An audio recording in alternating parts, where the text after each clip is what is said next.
sila, kundi para din magbigay ito ng aral. Nagsimula ang lahat noong nasa 20 anyos na kami ng kapatid kong si Pam.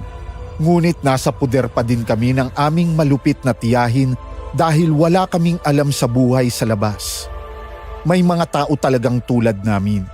Iniisip namin kung impyerno na ang aming nararanasan sa aming malupit na tiyahin, paano pa kaya sa labas? Hoy! Magsigising na kayo! Hindi ko kayo pinapakain dito ng libre! May mga pera ba kayong pinatabi sa akin? Dalihan nyo! Ikaw, Pam, maglaba ka ng mga kumot at kurtina. At ikaw naman, Maya, mag-igib ka ng tubig.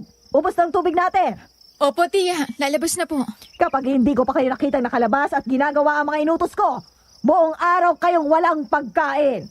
Parang mas maaga tayong ginising ni tiya. Hindi pa nga sumisikat ang araw. Ang pangit na naman yata ng gising Ate Maya. Ang dami na naman niyang ipapalabang kumot at kurtina. Kakalaba ko lang ng isang araw Malapit na magpasko. May mga bisita na naman siyang paparating panigurado. Halika na. Baka maabutan pa tayo ni tiya dito sa loob ng kwarto.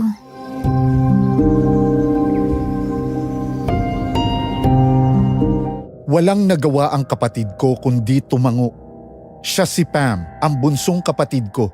Siya ang tanging kaagapay ko sa buhay at para sa akin kahit na napakasama ng mundo, basta palagi lang kaming nagtutulungan, gumagaan. Pagkalabas namin, pumunta kaagad ako sa kusina para kuhanin ng mga malalaking timba na may takip at agad na nagtungo sa igiban ng tubig. Dinig ko pa ang mga kuliglig habang naglalakad ako. Habang nasa daan, may nakita akong nakalabas na timba sa isang bahay at agad ko yung kinuha. Palihim akong nag-iigib ng tubig sa mga kapitbahay namin dahil gusto kong mag-ipon para sa ireregalo ko sa kapatid ko. Sa araw ng Pasko